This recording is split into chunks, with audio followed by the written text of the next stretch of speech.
No estoy segura, pero uno tiene como 20, como unos 26, el otro tiene como 21 y la otra tiene 19. I'm not sure. I think one is like around 26, the other one around 21, and the other one is 19. That's all I had, Judge. Right. Did she participate at all and help raise them? Ahorita no, Not right now. Right, when they were younger? cuando era. Pues desde chiquito los tienen sus papás. Ever since they're little, they've been with their dad. All right. Thank you so much. And thank you for giving me some insight into your daughter. And I want you and your husband to know that nothing you said here today impacted your daughter in a negative way. So thank you so much for coming in. I appreciate it. Thank you. Thank you. Oh, thank you so much. I understood that. Your Spanish is getting better, Judge. I'm telling you, my understanding of it is getting better. That's Oh, Judge, those are the only witnesses I have. all May I be right. excused, Judge? Yes, thank you so much. Thank you, Judge. All right, this is what the court is going to do. Judge, may I say something on behalf of my client? Sure. Judge, we started this, looking at this back in February, and when I first met Maria, she's not the person that's standing in front of you today. She was angry. She did not want to be here, obviously. But since then, she has been taking her Zyprexa.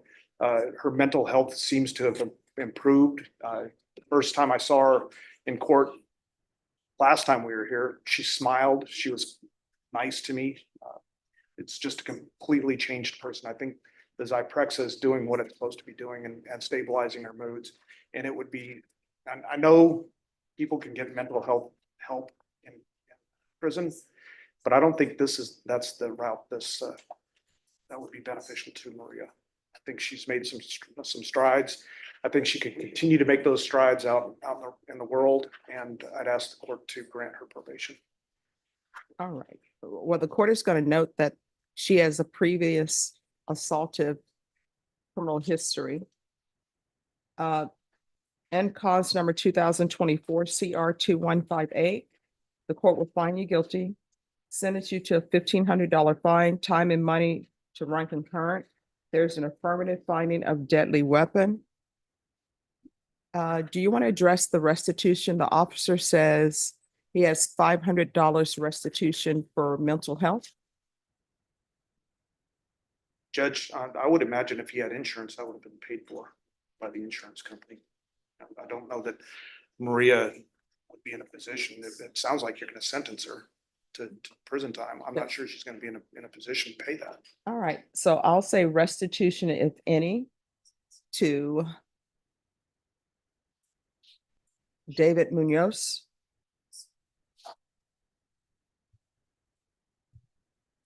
Court will sentence you to 6 years in the prison. Give you credit for any time served. And I'll request the mental health unit.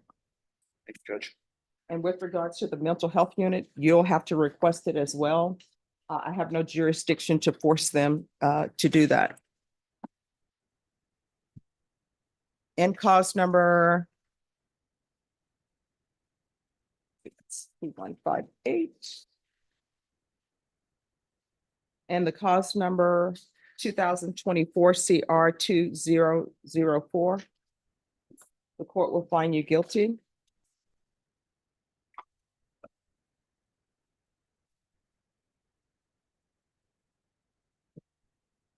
Court will sentence you to 6 years in the prison. Give you credit for any time served. I'll request the mental health unit.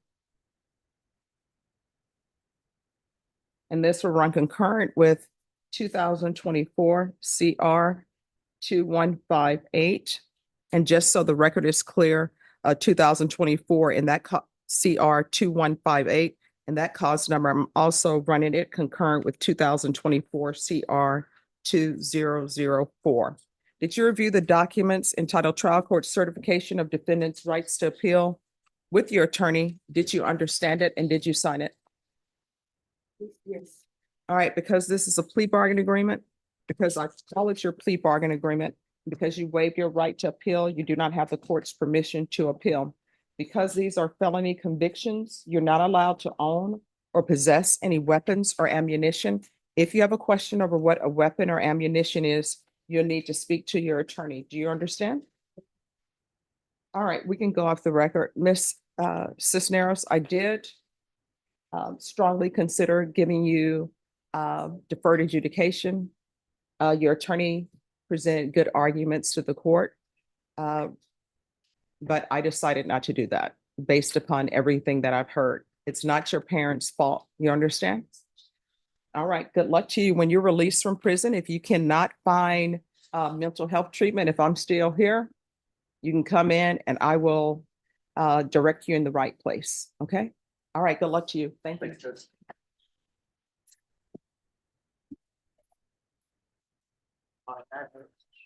Yes, just 1 second.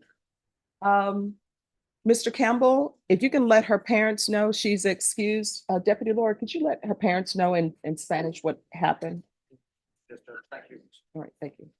All right, Marquise Bozer. Yes. All right, where's your client?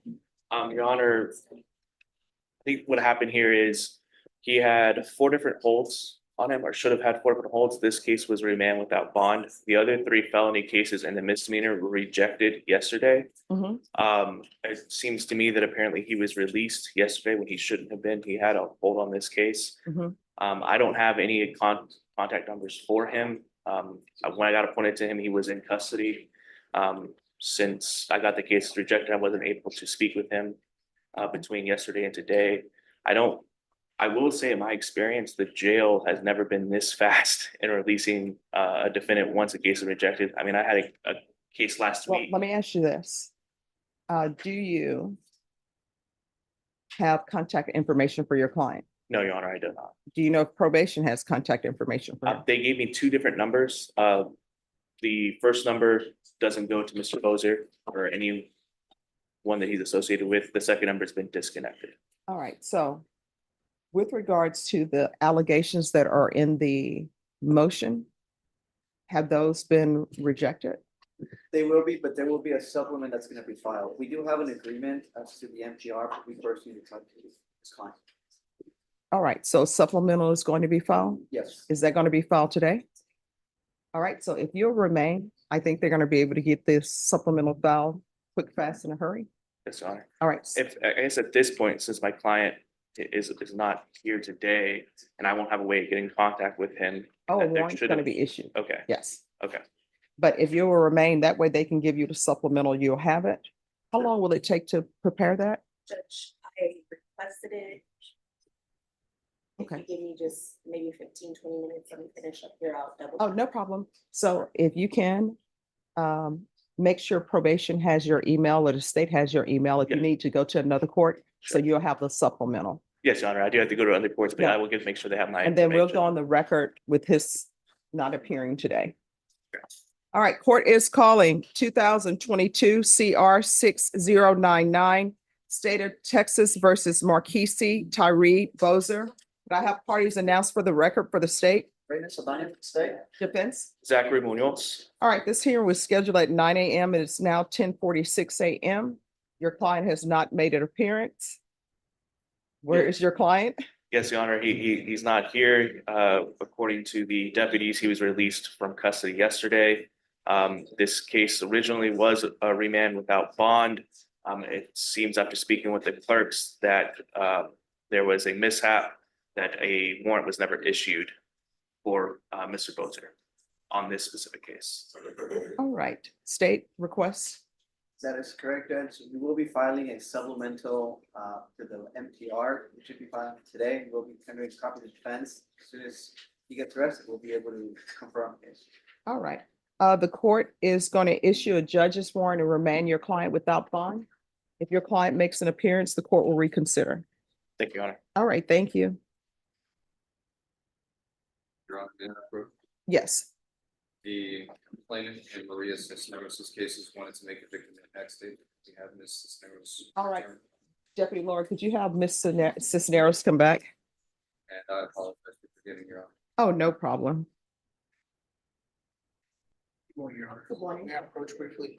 Mr. Ivy, Yes. could I see the file on Ivy, please? You know, it's never a good thing in my experience when the judge knows your client's name before you. Oh, approach. no, I know, because I remember Mr. Ivy. Yes. All right, who's the, so what is happening? Oh, that's. She's fast. That It's was like- pretty quick. Who is the guy from the Flintstones? Was it Kazoo? Yes. Kazoo? Yeah. All right, so, and she's wearing green. So, what is happening with the federal case? He still has not been sentenced, Your Honor. Okay, when do we think he will be sentenced? You know, I've never had a case that's extended to this time frame, and so my thought is, I have. No idea. And I tried leaving some messages yesterday and I wasn't able to get any updates besides confirming that it's still in Del Rio. Okay, and so who is did his I- attorney? Who is his attorney? It's a court appointed out of Alberta, and I did have the name at one time. I can't recall it. I can find out. All right, so if you all can find out who his attorney is, and maybe we can have that attorney zoom in so we can figure out what date to set this on. I also know that he's kind of scheduled that after they finish with Del Rio, he's supposed to go to Maverick County before he even comes here. Okay. Yeah. So Judge, with that said, he's been scheduled to be sentenced no less than 4 or 5 times. Okay, And the court has always rescheduled on his date of sentence. So I will tell you, I checked way before yesterday or way before last week. And so there is still no set on this last rescheduled date. There was no reset date. And I checked. so he's in Del Rio currently? And then the Maverick, is that also federal? No. Yeah. No. It's a. levels. Okay, Yes, Dave. and do we know what the charges are in Maverick? Murder? Okay. All right, Ms. Ferguson, on Mark Ivy, can you give me a 90-day reset? And then we're gonna go on the record. November 4th. Well, could we do it a little later? That is my birth month. What date did she say? I mean, You said before? no, maybe we can put it after Thanksgiving.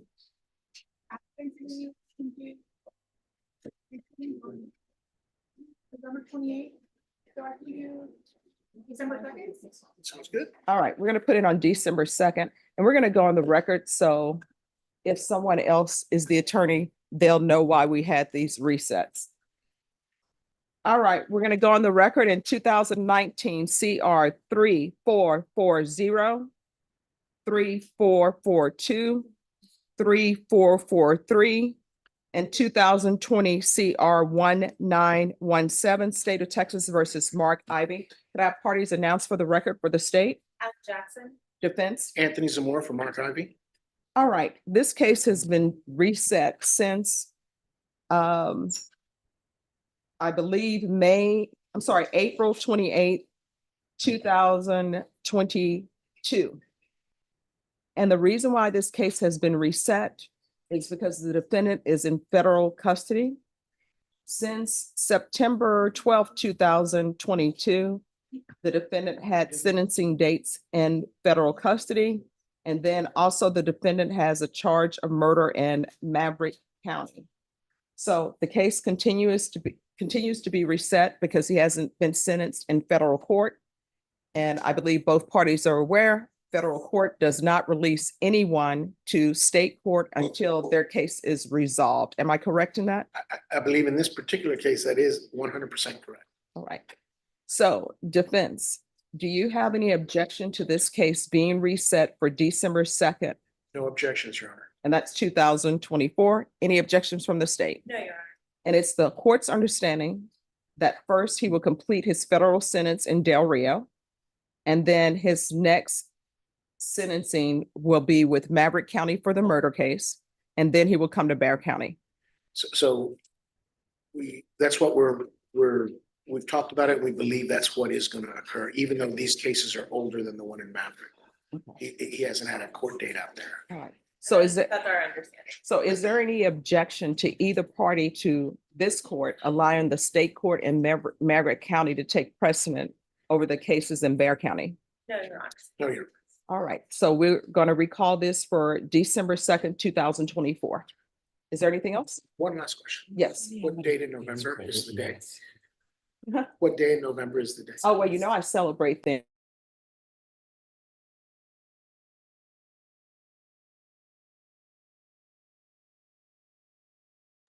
Thank you. Your Honor, Oh, yes.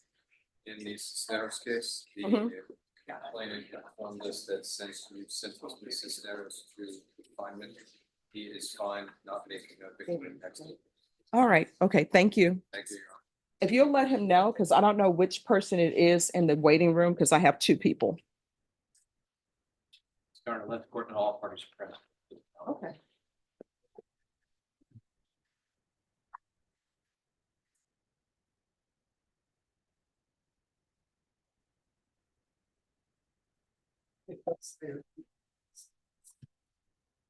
All right. We're going to go on the record in 2022 CR 1186, State of Texas versus Alexander Castro. Can I have parties announced for the record for the state? Daniel Spark, your appearing, state. Defense? Jasmine O'Dean and Jason Goss for Mr. Castro. All right, is your client present? He is, he's sitting back there in the court. All right, first question, can you please provide the evidence of the case? So both parties, you need to go over the evidence with the court reporter so that that evidence can be sent back. Any objections, state or the defense? Not from the state. None for the defense. The next question, a juror would like to be reminded of the excerpt of a witness. Could we be provided the testimony or court record of the witness that testified whose wife called 911? The court doesn't believe that's a dispute. Any objection that that is not a dispute? No objection. All right, so the court will propose the supplemental to be the normal supplemental that if there's a dispute, then they can request that. Any objections to that being sent back? Not from the state. None from defense. Next question. Jurors have a disagreement regarding Officer Zapata's response regarding motion for application of revocation or probation. Can you provide the court record of this? In reading that, the court is not told what the dispute is. That seems very broad, and I would agree with the court. I think we'd agree as well. We would propose that the court put back language that says that there must be a specific dispute. All right, the court proposes that they receive the standard language of testimony is generally not read back to them. They have to signify a dispute. Any objection to that being sent back the normal language? Your Honor, may we propose that that it also says, I guess, specific language or specific testimony? Because I think that's the problem. They're trying to say dispute, but they're not like specifying the exact testimony that they're disputing. All right, the court is going to send back the following supplemental charges. I have received your note. Under the law, I cannot read testimony back to you generally. You must have a dispute about the testimony that you are asking about, and you will need to specify exactly what you are in dispute about. If the jury specifies as to what they are in disagreement about with regard to the statement of any witness, then they may, upon application to the court, have read to them from the court reporter's notes just that part of such witness testimony or the particular point in dispute and no other. Yes, Your Honor. Having read that, we agree with that language and we have no objection. All right. And so then if you all will speak with the court reporter with regards to the evidence that's to be sent back. So if you all will do that now, and Yes, we're ma'am. off the record.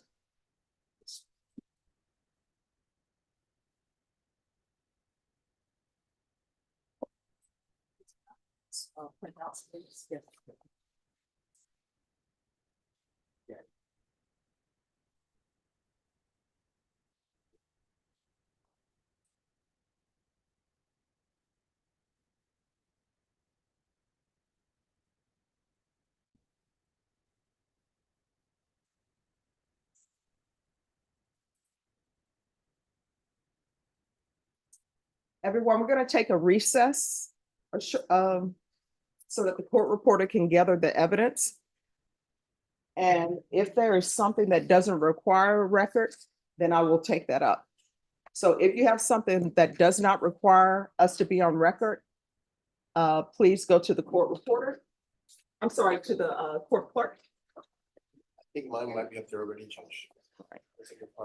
The only ones that I have Orozco, I have Para, and I have Faith Young.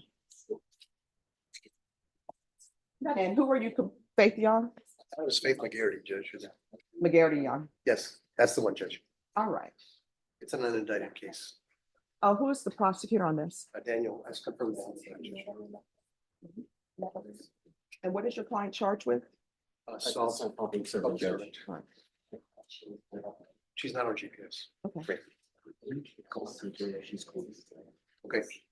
All right. Are you guys going to have any objections to her? She wants to attend college. No, Judge, and just to inform the court, we did reach out to the complainant this morning. I'm sorry, what? Sorry, we reached out to the complainant this morning. She's okay with the defendant applying for detainee. So that was something that I was talking to defense about. Okay. But she's scheduled to be in Houston in the next 10 days. So that's why we had to get this done. All right. That's done. Thank you, Judge. All right. Good luck at college.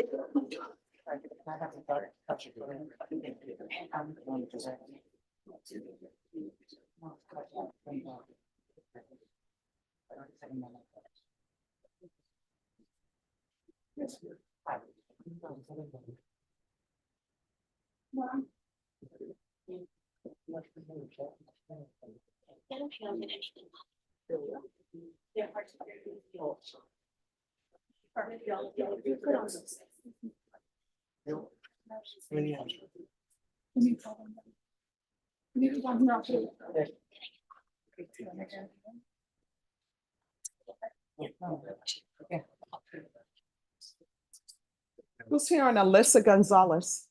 Is that the pretrial judge? Yes, that's me. Pretrial violation. Okay. I notified her to be here, Judge, and I called her, left her a voicemail. I just don't have contact at this time. All right. So on that one, we'll need to go on the record. Okay. Just one, I believe Yaya just gave you for veteran, or not yet? Orlando Medellin.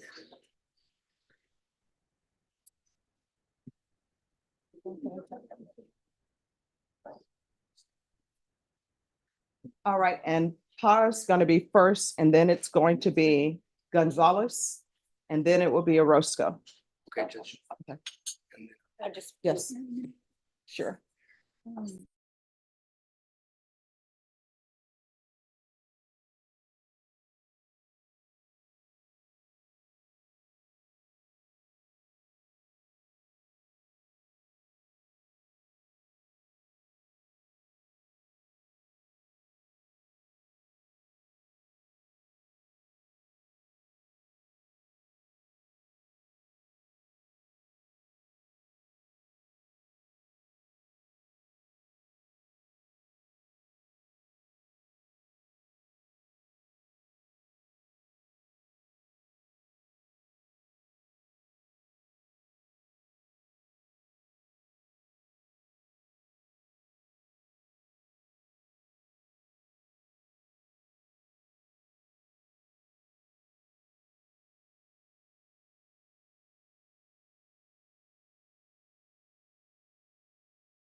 Thank you. Thank you, Judge. And Deputy Laura, you do have the court's answers to those questions. Daniel. Daniel. The evidence, okay. Thank you. Daniel. Yes. Judge, you mentioned, some cases that may not need to go on the record. Yeah, if there's a case that doesn't need to be on the record. So, that's why Renee and I were up here on Maryland. And then, since that, possibly Prada wouldn't have to go on the record. Paula, they say that they need a bond for her. Judge, they're gonna withdraw. Okay. Yeah. An agreement. All right, thank you. And, we're gonna just, if it's okay with court, just extend her for 6 months. All right, let me see, Ms. Para.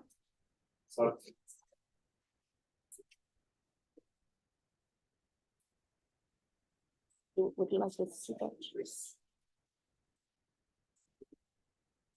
All right, Ms. Para, the state has decided to request that the motion to revoke be withdrawn.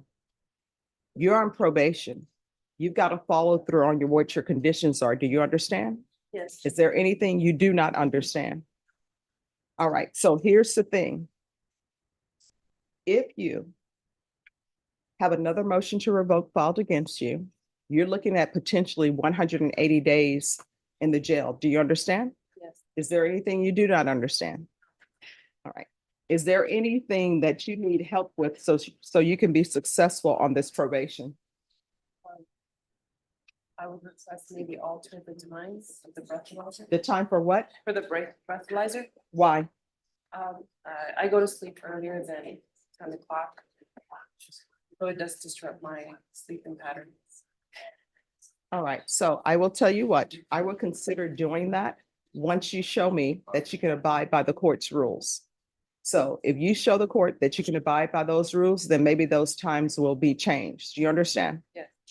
All right, Judge, if I may, yes. the way that the times are set up for her to test into the device is 5 a.m. to 8 a.m., 5 p.m. to 8 p.m. And Wait, 5 a.m. to 8 a.m. yes, and then 5 5 p.m. p.m. to 8 p.m. Mhm. and then 10 p.m. to midnight. What we have discussed of possible changing the times were to remain from 5 a.m. to 8 a.m., Okay, then 2 p.m. to 5 p.m., and then 9 p.m. to 11 p.m. It's just a slight change of a couple of hours for the midday and the evening. all right. And I'm not taking any of the allegations in the motion as true because y'all have come up with some agreement. But I do have some concerns. So do you think she needs to have any sober meetings? Are you engaged in doing sober meetings? I would consider it, yes. But no, are you engaged? Oh, no, no. All right, I think she needs to do sober support meetings. Okay, Judge. All right, so I'm gonna order 60, I'm sorry, how far are you all extending her? 6 months, Judge. All right, this is what I'm gonna order. I'm gonna order 90 sober meetings in 90 days. And hopefully, once you start doing those meetings, you will come to enjoy it and it will help you maintain your sobriety. And I understand that sometimes people are like, oh, I don't want to do it. But everybody who has started those programs and started doing those meetings, they come to enjoy it. And your doing those meetings helps others as well, okay? All right, so I'm gonna ask for 90 sober meetings in 90 days. And based upon the probation's recommendation, then I will allow the windows for her to test 5 a.m. to 8 a.m., 2 p.m. to 5 p.m., and 9 p.m. to 11 p.m. Yes, Judge. And you should be in your house. Nothing good happens after midnight anyway. You understand? Yes. All right, is there anything else? No, Judge. Anything else you need from the court? No. Okay, The extension that you have, Judge, please don't sign that. I'm gonna add that, the sober support meetings. okay, all right, if you'll add But that. I just want the withdrawal back. Yes. Thank you. All right, thank you. Thank you. Honor. All right, thank you. Yes. Just have a few things first.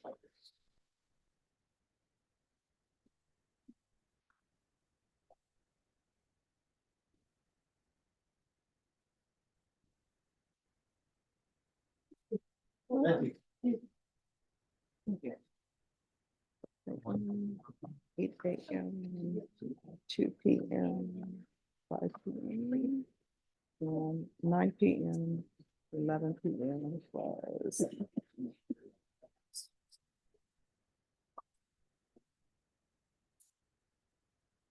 All right. Yes, John? And then for Medellin, Judge, this was a compliance hearing. There might have been some confusion in regards to him declining the offer for the felony drug court. He met the criteria and so forth. All right, who is this? Medellin, Can I see it on Madeline? I judge, I'm the attorney on that one. All right, I'll take this up after I speak with, can I see the file on? Is it Medellin or Medellin? Medellin, You're getting better. Medellin. Like the Medellin cartel. And after speaking with Mr. Munoz, I believe Mr. Medellin is fully aware of what needs to happen with felony drug court. So he would like to be re-referred. That's correct, Judge. We would like to take advantage of that program. We clarified some of the questions you had. All right, let me see the file on Medellin. I think she said she put it up there. Oh, thank you. It's the last one. Yeah. All right, so is he in custody? He's in the box, Judge. All right, Mr. Medellin.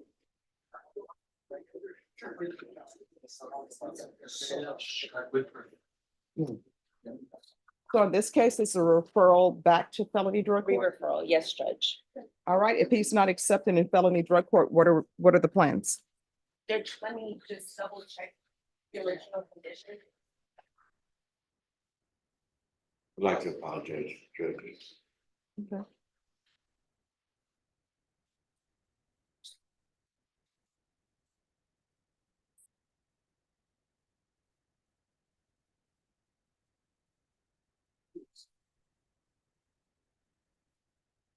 Miss Abrams, I'm reading my notes. Yes, so what we're gonna do, if he is not accepted into felony drug court, they may or may not be full, then he's going to SATA. Yes, Judge.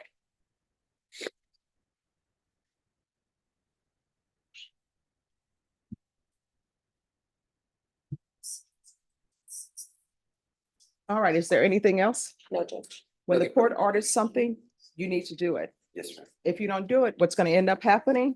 There's gonna be a motion to revoke file. Do you understand? There are consequences for actions. All right, good luck to you. Thank you. What page is Medellin on? Page 11?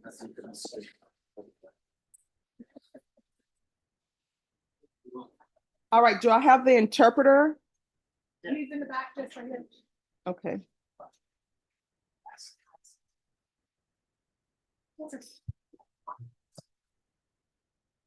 All right, and on the jury trial, have you all gathered all of the evidence? Everything was submitted already, Judge. All right, thank you. Sorry. No problem. Miguel Perez Narana. Morning, Honor. Good Nice to morning. see you like always. Oh, thank you. Yes. Good morning. All right, who's the prosecutor on this? It's fraudulent use of a debit card, violation of motor vehicle tax requirement. All right, so where are we on discovery? Yeah, well, we finally got the videos we were trying to get. They were trying to download them to the system, but it just kept failing, and finally they did physical copies, Your Honor. And we're also putting together a good guide package for consideration for a probation. All right, so State, were you able to tender an offer today or no? Not at this time, Judge. I think the French wanted to give me that. Yeah. packet before I made it off. All right, Ms. Ferguson, on this case, can you recall it in 30 days, please? September 5th. All right, we're gonna come back on September fifth. What is going to be due is acknowledgement of discovery and the state's offer. Yes, sir. Thank you. All right, thank you. Is there anything else? That would be it. All right, thank you. Once you sign he signs the reset form, he'll be excused. Thank you very much. Thank you for coming down.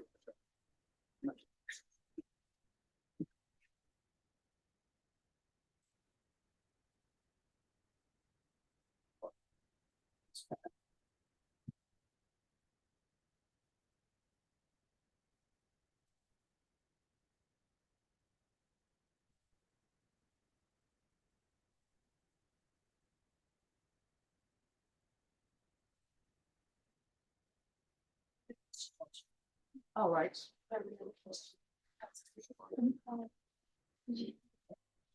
Okay.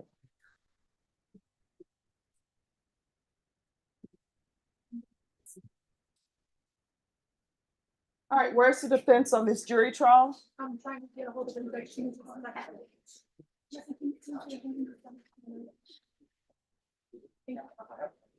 Yanis?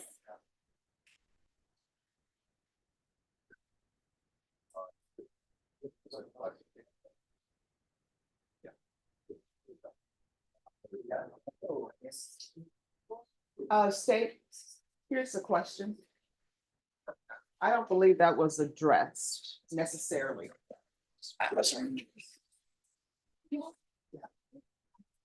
Who's here on Gilbert Orozco? If you'll come forward, please. Mr. Orozco?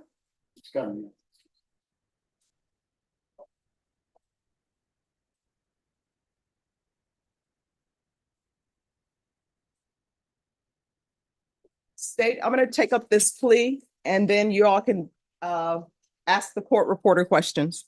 Court is calling 2024 CR 1214, State of Texas versus Gilbert Orozco. Can I have parties announced for the record for the state? Zach Dunn for the state. Defense, Dwight Chumley. are you Mr. Orozco? Yes. Counsel, have you reviewed all the discovery and received all the discovery from the state? Yes. And did you review it with your client? Yes. Mr. Orozco, did you review the document entitled Application for Community Supervision with your attorney? Did you understand it? Yes. And did you sign it? Yes. Did you review the true bill of indictment with your attorney? Did you understand it? Yes. Counsel, do you waive the reading of the indictment? Yes. Stated, it appears that you're proceeding on the indictment as presented. Is that correct? Yes, Your Honor, that's correct. Mr. Orozco, did you review the document entitled Court Admonishments and Defendants Waivers and Affidavit of Admonitions with your attorney? Did you understand it? Yes, I did. Did you sign it in all the appropriate places? Yes. Did you understand you're charged with aggravated assault with a deadly weapon? That's a second-degree felony. Range of punishment is anywhere from 2 to 20 years in prison and up to $10,000 fine. Did you understand? Yes. If you have a plea bargain agreement with the state, the court does not have to follow your plea. If for any reason the court does not follow your plea and gives you more than you bargained for, the fact that you entered a plea will not be used against you and you will be allowed to withdraw your plea. Did you understand? Yes. Did you understand you have a right to jury trial, a right for you or your attorney to cross-examine and confront any witnesses the state would call and the right to remain silent? Yes. Did you understand by entering this plea, you were giving up those rights? Yes. And did you intend to give up those rights and enter into a plea in this case? Yes. Did you understand if the court were to grant your application for deferred adjudication, if for any reason your deferred adjudication were revoked, the court could find you guilty, sentence you up to 20 years in prison and up to $10,000 fine? Yes. Counsel, has your client been able to provide you with any defenses? Yes. Do you believe he has a rational as well as a factual understanding of the charges against him? I do believe so. Do you believe he's currently competent and was legally sane at the time of the offense? Yes, I do. Mr. Orozco, has anyone threatened you, coerced you, or placed you in fear to get you to enter the plea? No. Anyone promised you anything other than the plea? No. Are you satisfied with the way you've been represented? Yes. Are you a U.S. citizen? Yes. Court will find that defendant has knowingly and voluntarily waived his right to jury trial. Did you review the plea bargain page with your attorney? Did you understand it? Yes. According to the plea, there's a $1,500 fine, affirmative finding of deadly weapon. The state recommends deferred adjudication. There's to be restitution, if any, to Christopher Rodriguez. Did you understand that to be the plea? Yes. Defense is at the plea. Yes. State is at the plea. Yes, Your Honor. Did you review the waiver of appeal paragraph with your attorney? Did you understand it? Did you sign it in both places? Yes. Did you understand by signing that you're waiving your right to appeal? The only items that can be appealed are written pretrial motions that have been filed, heard, and ruled upon by the court. Did you understand? Yes. Counsel, have there been any such motions? No, Your Honor.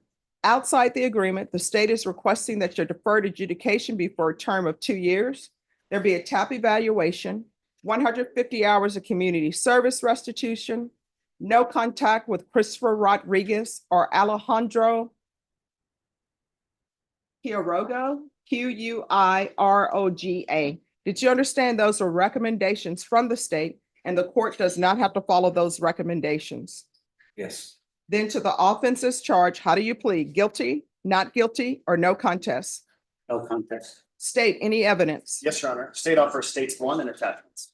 No Any objection. objections? No objections, Your Honor. All right, state, you may be excused. Thank you, Your Honor. Did you review the document entitled waiver and consent to stipulation of testimony and stipulations with your attorney?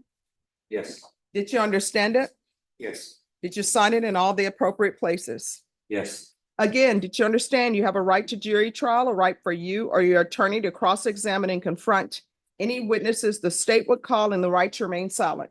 Yes. Did you understand that today the state will be presenting evidence in the form of witnesses' statements and police reports, but most importantly, there will be no live testimony? Did you understand?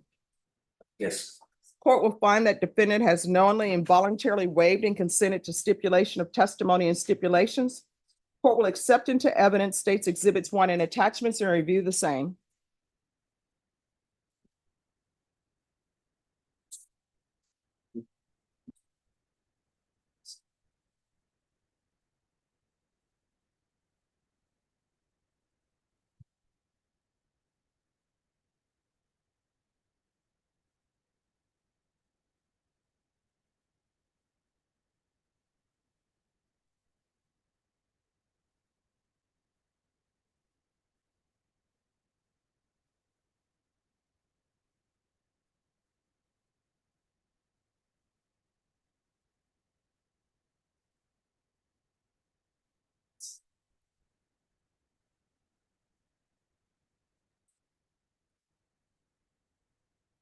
All right, after reviewing states exhibits 1 and attachments, the court will find there is sufficient evidence to find you guilty. Court will defer finding of guilt as you applied for deferred adjudication. Are you proceeding with sentencing? Yes, Your Honor. Anything you wish to say on behalf of your client? Your Honor, Mr. Roscoe is a lifetime resident of San Antonio. He's retired, essentially. He's on disability. I just had a couple bites. The day of that incident, he had an episode while the police were there. He almost had a heart attack at the scene there. He has informed me that he is pleading no contest, and he wants to show the court that he is remorseful for what happened. It was a big misunderstanding, but it kind of got out of hand, and he wants to show the court that he's going to be a good probationer and wants to put this behind him. He is a man of not much means. We would ask the court to probate the fine if you could, and to make any costs of his supervisory period minimal at best. He's under doctor's care pretty regularly and is able to work just minor type things, but we'd like you to file that plea bargain, Your Honor. All right, Mr. Orozco, when you see someone who's driving inappropriately, it's best not to confront them. Just call the police if you think there's a danger. All of this thing where people are confronting each other in the parking lot, no good is going to come out of that, because people are confronting people in anger. And then the person who's driving is responding in anger, and they may get out of their vehicle, and then it escalates. You understand? Yes. All right, is there any, what I'm going to do, I'm going to order restitution. If you think the restitution is inappropriately, just let the court know and we can have a restitution hearing. Court is going to sentence you to 2 years deferred adjudication. There's a $1,500 fine that'll be probated. There's an affirmative finding of deadly weapon. There's to be regular reporting by Zoom or in person, regular random UAs, proof of employment within 30 days. There's to be no employment as a home health care provider with minors. Counsel, if there's a medical reason due to his heart that he's unable to work, then he'll need to present that to probation. Yes. There's going to be 150 hours of community service restitution. I'm going to order anger management and also the driving course. Once he completes those, the community service hours will be deemed satisfied. Thank you, Your Honor. There is to be no contact with Christopher Rodriguez.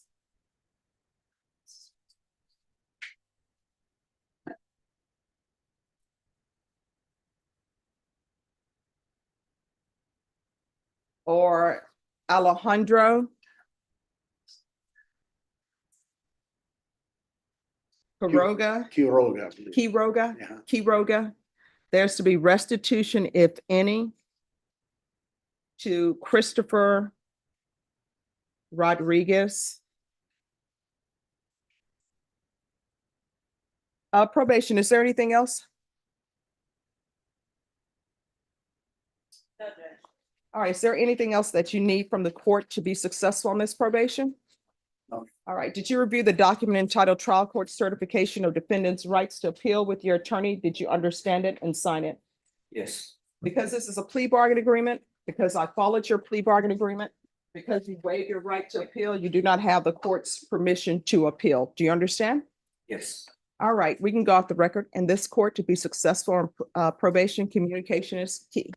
If there's an issue with your heart and you're not able to report in person, let probation know. If there's an issue with your heart and your doctor says you can't work, let probation know. Do you understand? Yes. All right, good luck to you. Thank you. All right, we're gonna go off docket for a moment. The parties on the case, the trial case, if you'll speak with the court reporter and let her know where that information is located, if it is there at all. For sure.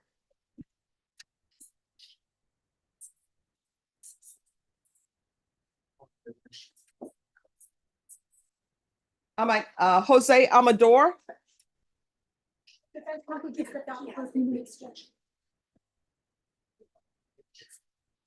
All right, who's here? Could I see the file on John Maragama Harrowscale?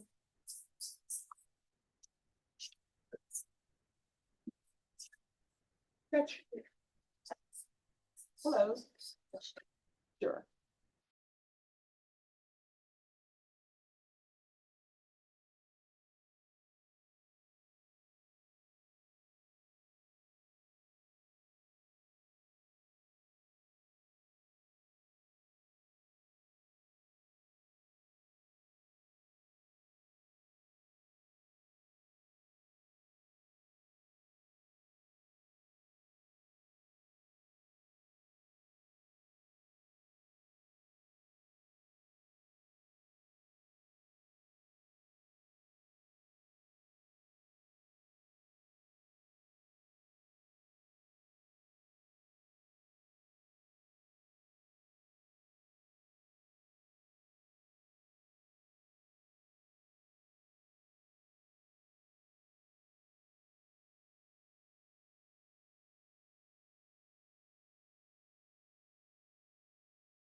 If I can come back at 1:30, Your Honor, to announce on Alyssa Gonzalez, the individual that's. Are you just announcing, or is there something that needed to be placed on the record? No, well, Judge, she's not present and we're addressing a pretrial violation report, so Okay, I don't mind 1:30. coming back at 1:30. All right, 1:30. I'll see you then. Thank you, Judge. Thank you. Who's here on John Maracama? Right here, Your Honor. All right. Come forward. Oh, come forward with your client.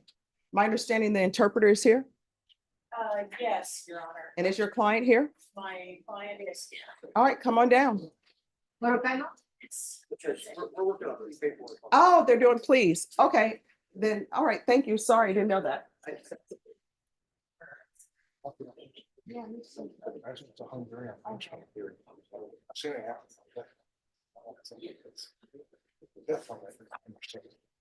Do y'all want me to look as well?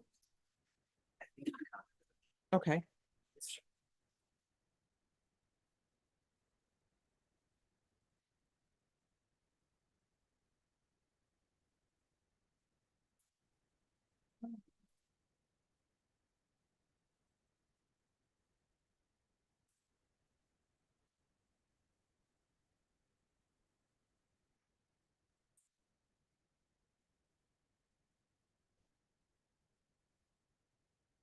We found it. Yes, okay.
No, I know it was a shock that you were asked to come down. But it's always good seeing you. Mom misses you. Well, I miss mom, but I'll be here more often. Okay. All right, Karen, on this case. Yes, Judge. Who's your client? Jose Gonzalez, he's been on Zoom all morning. We, whenever you're ready. Could I see the file? Let me see. It's a paper. I have Alyssa Gonzalez, Paul Padilla.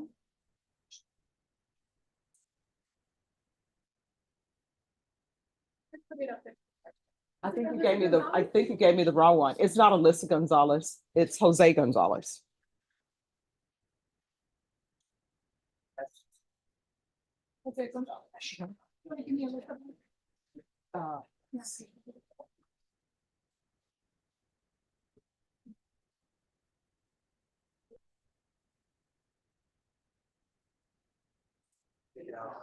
We will see if your guy is Zoom ready. Okay, he should be. All right, Mr. Gonzalez, if you're on mute and start video, please. I'm trying, I'm sorry, what? okay, there we go, there we go. Can you hear me? We're not on the record.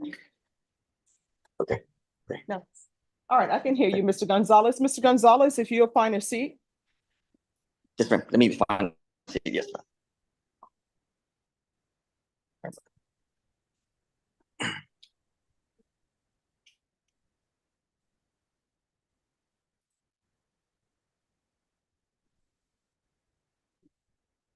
Oh, and just one moment. Yeah, will you let the clerk Okay. know that request for them to appear by Zoom, it's spam? Okay. Yeah, it's from the iDocket or something. Okay. All right, so on this case, the CPS records were available. Judge, they have, they're downloading as we speak, is my understanding, and I'm supposed to pick them up at the 5th floor tomorrow. All right. But they're like 4,500 pages or something. So 5 gigabytes. Well, you know what I've discovered about CPS records, as you know, only 10 pages of it are original and then the other is just repeating. Yeah. That's good to hear. Oh, yes, that's the way it is. Because when they're doing updates of what happened, they repeat what was at the last hearing. And then they'll do status quo. And then the next hearing, they repeat the same thing. Thank you. All right, so other than CPS records that are now available, medical records have been received. Is there anything else? Not that I'm aware of at this time, Judge. Same goes for the state. All right, so Ms. Ferguson, this is going to be recalled in 45 days. At that time, state you need to be prepared to tender an offer. Number 19. All right, we're going to come back on September 19th. Your client can appear by Zoom. Thank you, Your Honor. Is there anything else? No, All right, Mr. Gonzalez, you're excused. thank you, Your Honor. You're welcome. Thanks, Mama. You're welcome. Thank you. You're welcome. Norma, what page is he on? Page 3, Judge, is that for discovery? That is for discovery and for the state to make an offer. Mhm.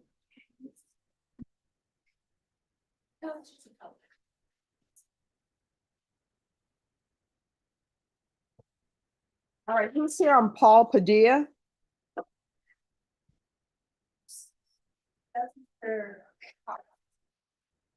All right, Paul Padilla is going to be back at 1:30. Judge, he just got arrested, so he's still getting processed at the jail.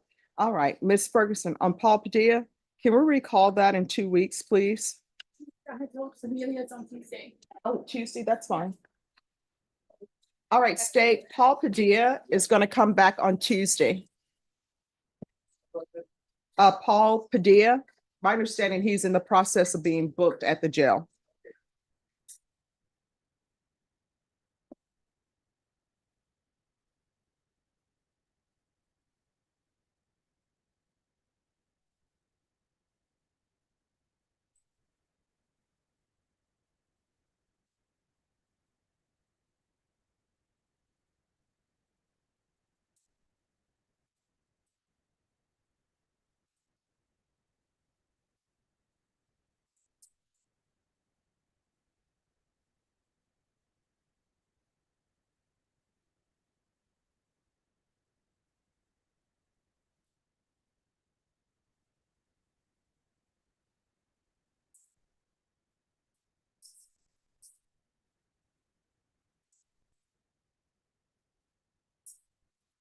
And Miss Christian, we're gonna take up your case before break. I'm just waiting for them to get a transcript.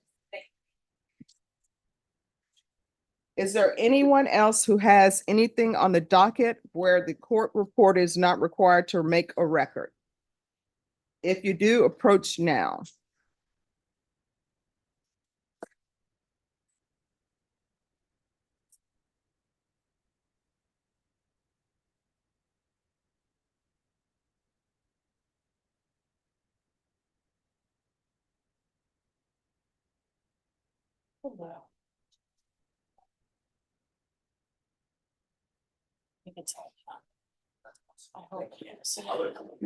Deputy Laura? No. I believe it is Hawkins, George Hawkins. That's gonna come back at 1:30. Why do I have this not checked off? We did that. Yay, that's one case that's done. You'd believe I'm hungry. I'm trying to give you another one, Judge. Trying very hard.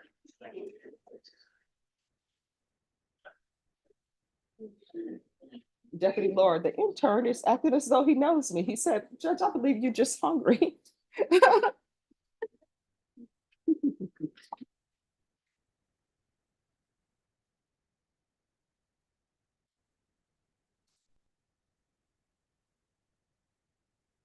All right, so before we do the break, Norma, there are a couple that you wanted me to take up. Yeah. So that would be Yanes. And the other one is Hernandez. Yes, I have Hernandez. Modified one. And then we also have one more judge. No. Who's here on Jose? Yanes. Yanes, I have Yanes. Who's here on Jose Amador? It's our little Bethlehem judge. He's the head. All right, that's gonna be 1:30.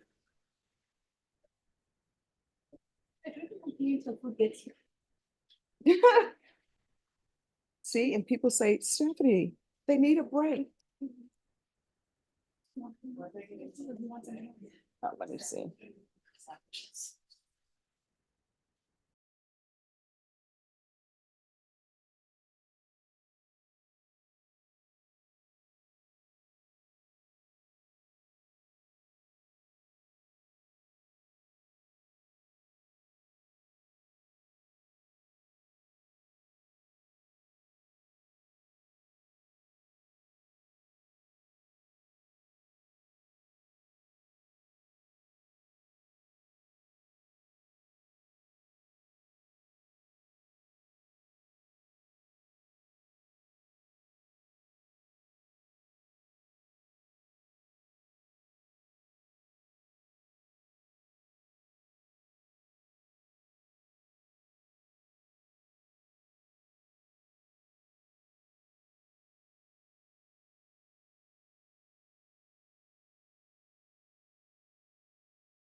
Mr. McCray. Okay, just a moment. They're reviewing it.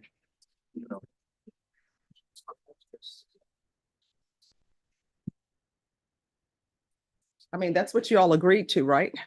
That is, Yes, Judge. All right, could I see the document, please? Yes, Judge. Oh, you're good. I'm sorry. Yeah, I'm good. All right, we're back on the record in 2022 CR 11862, State versus Alexander Castro. Can I have parties announced for the record for the state? Daniel Escobar and Jason Garahan for the state. Defense? Jasmine O'Gean for Mr. Castro. All right, and Mr. Castro is present in the courtroom? Oh, he was just here, Judge. Let me grab him.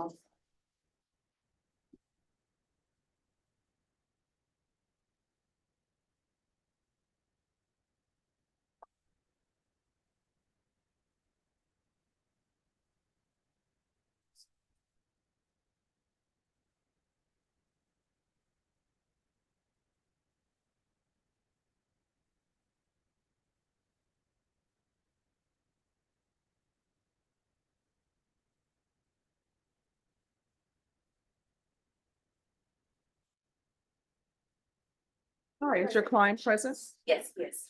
All right, the court received the following question from the jurors. Jurors have a disagreement about whether or not a person would necessarily get a motion to revoke probation following a first violation of probation. Can we get an excerpt of the court record from Officer Zapata where she addresses this? Have both parties had a chance to review the question? State? Yes, Your Honor. Defense? Yes, Judge. All right, the court reporter has provided a certified copy of the answer to that question.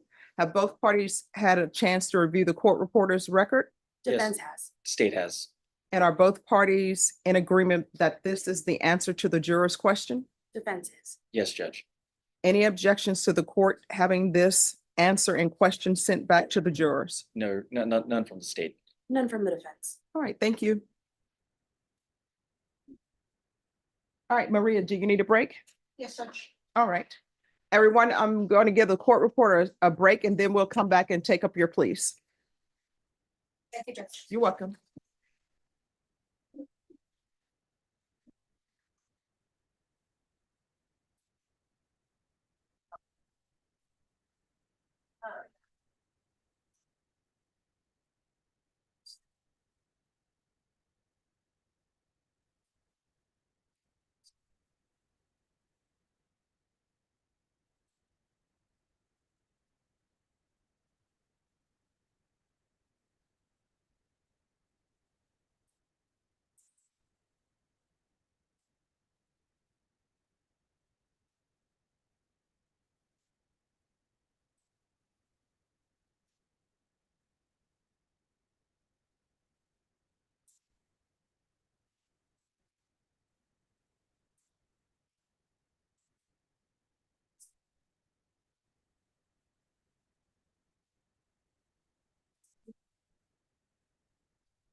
Oh, and can I see the parties on?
All right.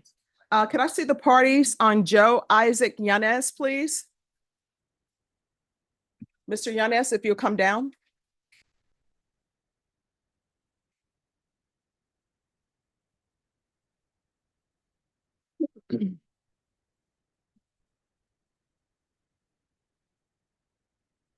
Court is calling 2024 CR 2930 and 2024 CR 2928A.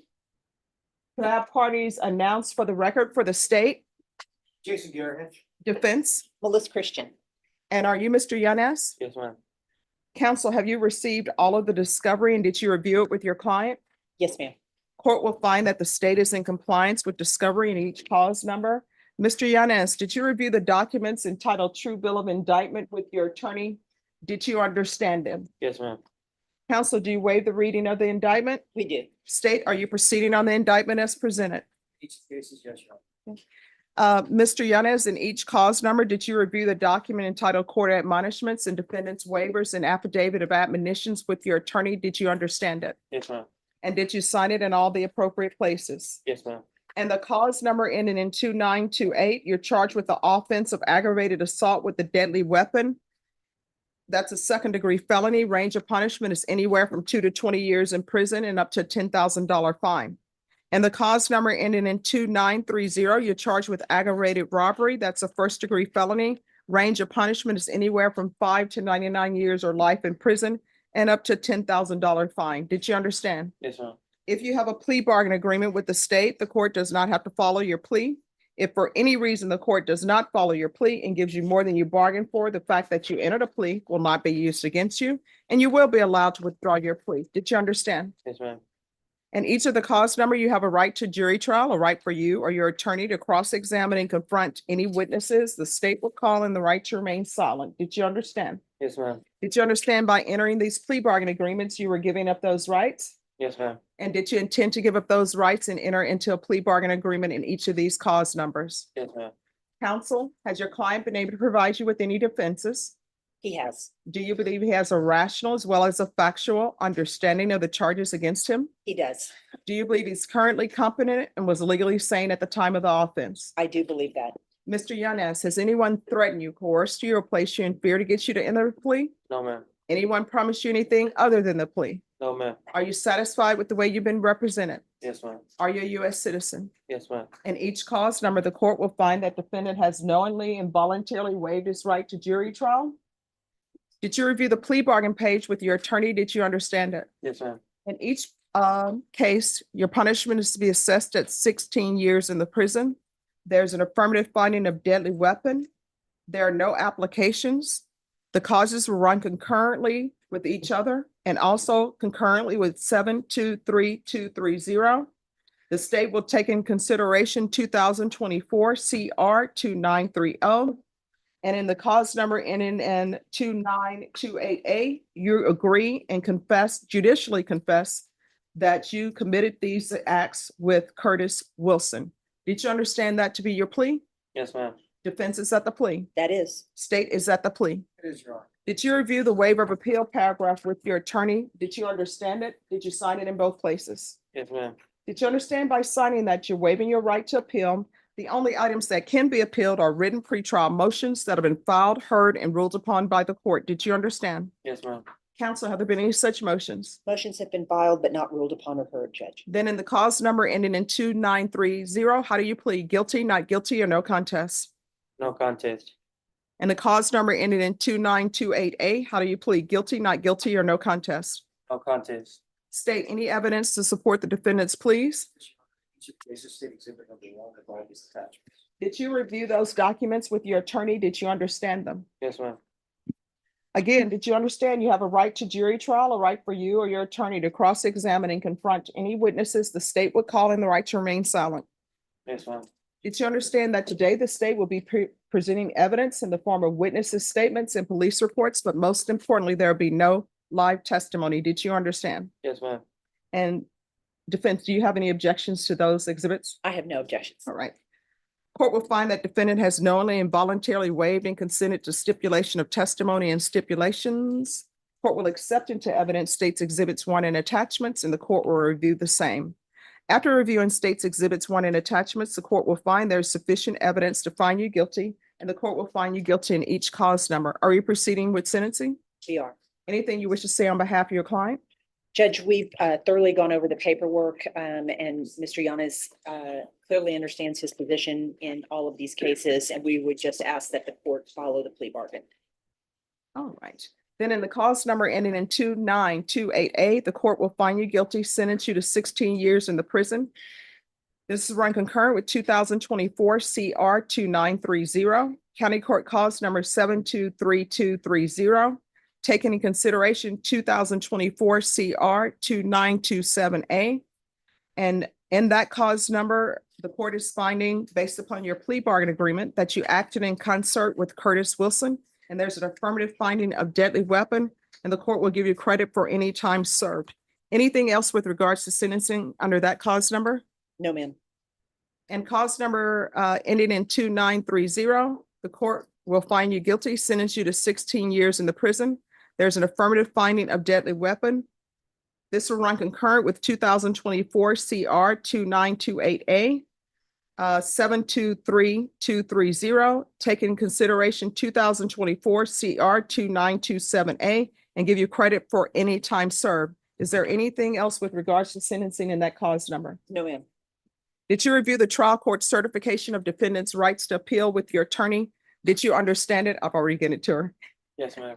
And did you sign it? Yes, ma'am. Because this is a plea bargain agreement, because I followed your plea bargain agreement, and because you waived your right to appeal, you do not have the court's permission to appeal.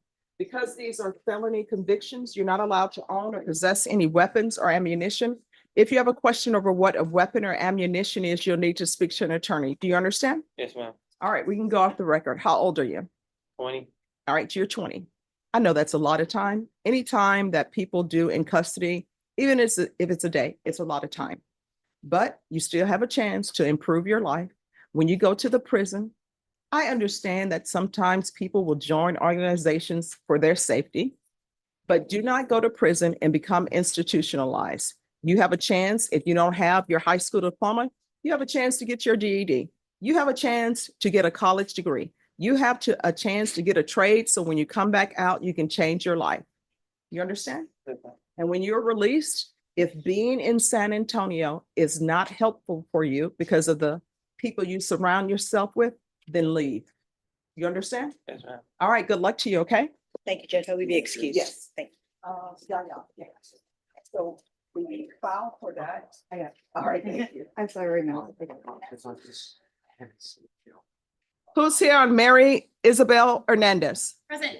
All right, come forward, please. Good morning. Good morning. Or afternoon. Court is calling 2024 CR 006944, State of Texas versus Mary Isabella Hernandez. Can I have parties announced for the record? For the state, Zach Dunn for the state. defense, Jody Sawyers for the defense. and are you Miss Hernandez? Did you review the discovery with your attorney? Yes, ma'am. And have you received all of the discovery? Yes. Court will find that the state is in compliance with discovery. Ms. Hernandez, did you review the document entitled Application for Community Supervision with your attorney? Did you understand it? Yes, ma'am. Did you review the true bill of indictment with your attorney? Did you understand it? Yes, ma'am. Counsel, do you waive the reading of the indictment? Yes. State, are you proceeding on the indictment as presented? Your Honor, the state is proceeding on the lesser included offense of the Class A misdemeanor. Any objection? No objection. Did you review the document entitled Court Admonishments and Defendants Waivers and Affidavit of Admonitions with your attorney? Yes, ma'am. Did you understand it? Yes, ma'am. Did you sign it in all the appropriate places? Did you understand the state is proceeding on the lesser included offense of assault, bodily injury, married cohabitation as a Class A misdemeanor? Yes, ma'am. Range of punishment is up to 1 year in the Bexar County Jail and up to a $4,000 fine. Did you understand? Yes, ma'am. If you have a plea with the state, the court does not have to follow your plea. If for any reason the court doesn't follow your plea and gives you more than you bargained for, the fact that you entered a plea will not be used against you and you will be allowed to. Yes, ma'am. Did you understand you have a right to jury trial, a right for you or your attorney to cross-examine and confront any witnesses the state would call, and the right to remain silent? Yes, ma'am. Did you understand by entering this plea, you were giving up those rights? Yes, ma'am. And did you intend to give up those rights and enter into a plea in this case? So she's asking, did you intend to give up those rights? And we talked about Yes, that. yes. Yeah. I'm sorry. Yes, ma'am. No problem.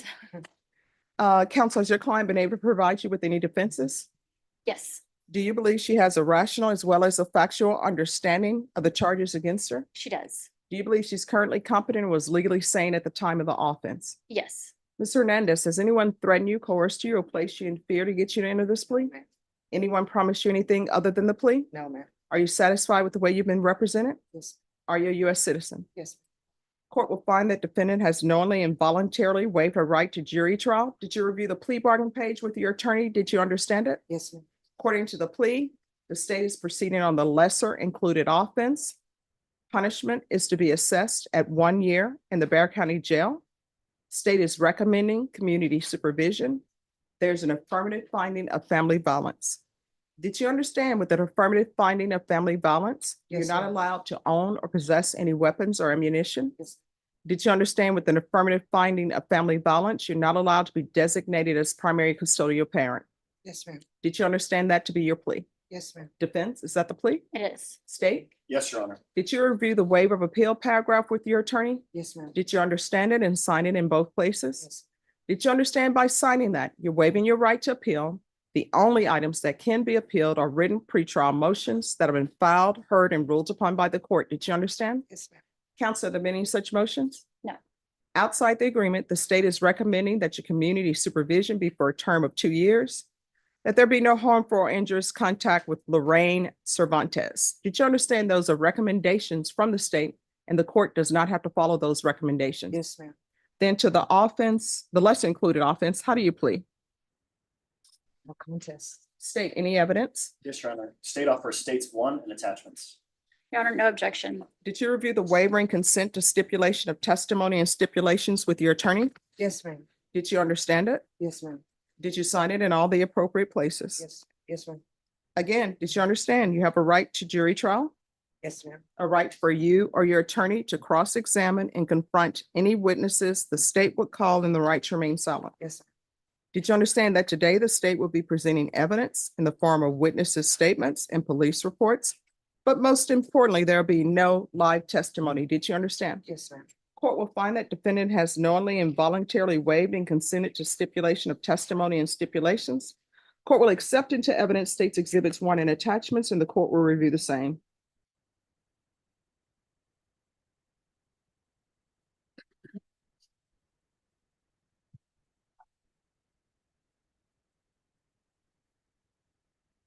All right, after reviewing states exhibits 1 and attachments, the court will find there is sufficient evidence to find you guilty, and the court will find you guilty. Are you proceeding with sentencing? Yes, Your Honor. Anything you wish to say on behalf of your client? Yes, Your Honor. I would just like to point out that while the police report is very short, it doesn't give a full picture. There were arguments that were corroborated by the complaining witness as to mutual combat. And there was a lot of factors that went into this. The complaining witness has admitted to pushing my client first. On the other hand, she has asked for no harmful or injurious contact. The complaining witness has. We believe that probation, based off of the way that this case actually came down, would be appropriate here. My client is asking that you grant the probation. She is gainfully employed. If she is doing DJ services as well as has a barber license or getting it. I'm getting it. Getting the barber license and I'm at school. and she's in school right now. And so we believe that this would be the most appropriate resolution in her case. All right, so I know you all are proceeding on the lesser included offense, but the previous assault case, who is the alleged complainant in that? Does anyone know? We can take a look. We have some of the history, but it does not provide details therein. I'm happy to look it up if you'd like. All right, so who's the, It is not, it's not the same person. all right, so who is it? Is it, and when I say who is it another person that she was in a relationship with? No, it was just something that we just got No, they were not in a relationship. Were they living together? No, we never lived together. It was just something that happened outside. All right, so here's the thing, it has to be someone because she was living with, because that prior is a family violence case. And I'm just trying to figure out, and the reason why I'm asking, I'm not holding it against you because the state is only proceeding on the lesser included offense. So I'm not holding it against you for purposes of the indictment, but I need to discover and find out what would be the appropriate conditions for you. Yes, So that's why I'm asking. yes, it was something that I knew that we just got into. or kids or? All right, so this is what the court is gonna do. Sorry. That's okay. Do you have any children? No, ma'am. All right. Court is gonna find you guilty, sentence you to 1 year in the Bear County Jail, suspended and probated for 2 years. There's an affirmative finding of family violence. There's to be regular reporting by Zoom or in person. There's to be regular and random UAs. The BIP course, proof of employment within 30 days. There's to be no employment as a home healthcare provider or with minors. I'm going to order 80 hours community service restitution. If you obtain your barber's license, that's what you're saying? Yes, ma'am. If she obtains her barber's license, then those community service hours will be deemed satisfied. Otherwise, you're gonna have to do the 80 hours. Do you understand? Thank you, ma'am.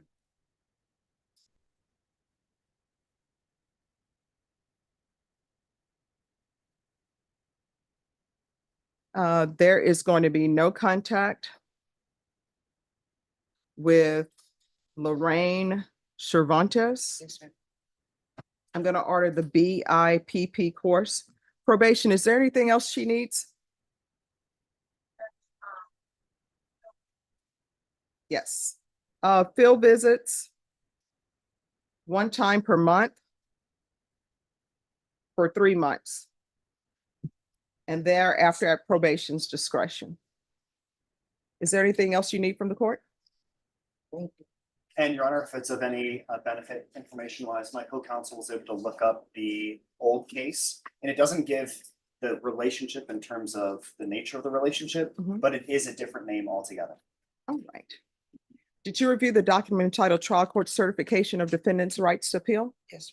Because this is a plea bargain agreement, because I followed your plea bargain agreement, and because you waive your right to appeal, you do not have the court's permission to appeal. Because there's an affirmative finding of family violence, you're not allowed to own or possess any weapons or ammunition. If you have a question over what a weapon or ammunition is, you'll need to speak to an attorney. Do you understand? Yes, ma'am. Thank you. Thank you, Judge. Thank you. Thank you. Amador, Jose Amador.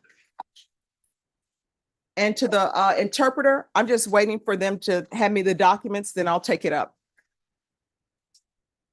I haven't forgotten you. All right, today is your client's plea deadline date. Yes, Judge. We do not have an agreement. All right, are you asking for a jury trial? Yes. All right, Ms. Ferguson. I need a jury trial date on Amador. How long do y'all expect this trial to last? 2 to 3 days. Yes. That seems safe, Judge. All right, it's for 3 days. Are you all going to be proceeding on family violence, endangering of the child, or criminal trial division? It would probably be criminal trial division, Judge. All right. That's higher. All right, Norma, 3 days. October 1st. All right, we'll come back for jury trial on October 1st. Okay, Judge, thank you. All right, and you make sure you have the acknowledgement of discovery, please. There, I'm waiting on some discovery. They were gonna be. On the family side, Your Honor, we have a additional thing in discovery that's already with the paralegal staff, already conferred with defense. And the minute we get it, we'll turn it over. All right, thank you. Thank you, Judge.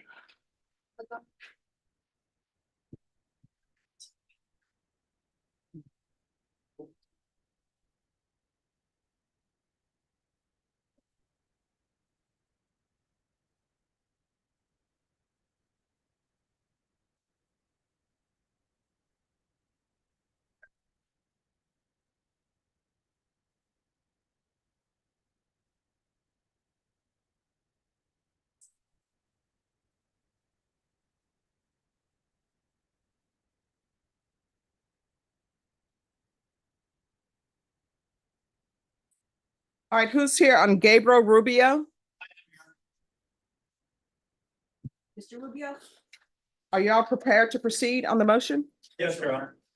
Court is calling 2022 CR 3295B, State of Texas versus Gabriel Rubio. Could I have parties announced for the record for the state?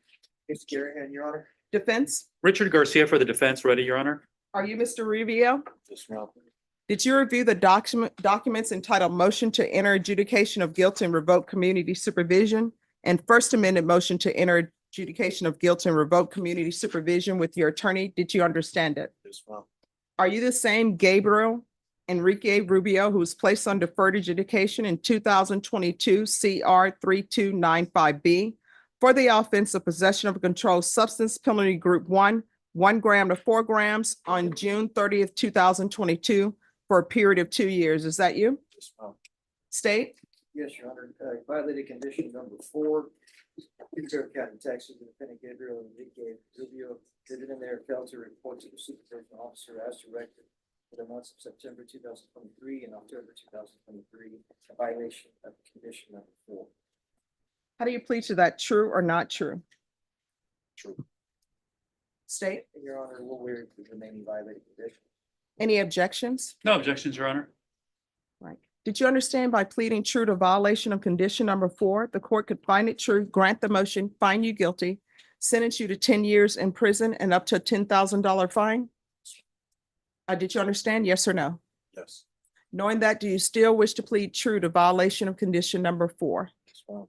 Court will find violation of condition number 4 true Is there a proposed agreement? No, there's not. Yeah, State, what are you requesting? revocation. All right, defense, what are you requesting? Judge, we're asking that you extend Gabriel for 18 months and send him to the state ISF. Okay, where has he been since? He's been missing since September of 2023. He was in Lampasas County Jail. Since September of 2023? Yes. All right, does anybody have any documentation that he was actually in jail? In Lampasas? Lampasas, Judge? Lampasas. Where is that? 2 hours away from him. I'm sorry, where? 2 hours away from here. No, what city is it? It's Lampasas. Oh, that's the name of the city. I thought that was the county. Well, it's both. Ah, okay. And Judge, he was reporting by phone. Judge, the only way we have that's alleged on the indictment is that he was in Bell County, like at one point, which is up north. All right. Judge, so I called.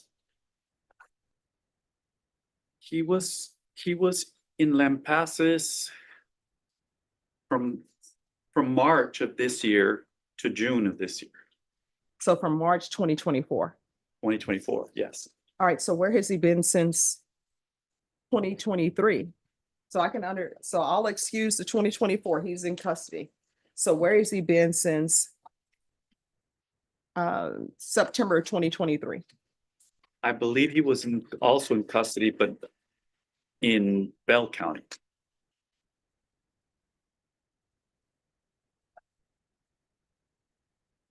Just reading from the probation paperwork, he was transferred to Lampasas for his probation, but then he relocated to Bell County. And that's just reading from the excerpt here on other concerns, Your Honor. All right, so any objections to the court reviewing the court summary? No, Your Honor. All right, so the court is, oh, I have it on the computer. I just pulled it up. So according to the court summary, it says that Mr. Gabriel Rubio was permitted to transfer to Lampasas County at the onset of his probation and was supervised there from August 29, 2022 through October 19, 2023. He relocated to Bell County without permission and gained 2 additional offenses of possession of drug paraphernalia on April 7, 2023, and assault on August 11, 2023. So according to this, he was not supposed to be in Bell County. He didn't have permission. That is correct, Judge. All right. Is there anything else from either side? The only thing that he does have a child that he's ordered to pay child support. He does have a job lined up in landscaping, but he really wants to better himself, and so he does not want a conviction on his record, and so he wants a second chance. I believe this is his first MTR. But my question is, Mr. Rubio, why do you do these things beforehand? Why does it take somebody being placed in custody for them to all of a sudden want to do better and get their life in order? I don't understand. I was trying to get my life better, so I had moved from San Antonio. All right. Is there anything else from either side? The court is finding violation of condition number 4 true. The court will find you guilty. Does anyone want to speak with regards to sentencing? I'm not going to grant him probation. Judge would prefer to report. What are you requesting? Well, Judge, we would request that you grant him the minimum of 2 years. All right. Court is going to sentence you to 3 years in the prison. Court will give you credit for any time served. The court will request the therapeutic community that can help you with any drug issues you may have. All right. Did you review the document entitled Trial Court Certification of Defendant's Rights to Appeal with your attorney? Did you understand it and sign it? All right. You have a limited right to appeal. That right to appeal is as it relates to the allegation in the motion, not the fact that you were on deferred adjudication. Do you understand? All right. Good luck to you. Thank you, Judge. You're welcome. That's for you. All right, are you all ready with the immigration? The person who has the interpreter, if you all will come forward. Thank you. Yes, and then after this case, we'll do Sanchez.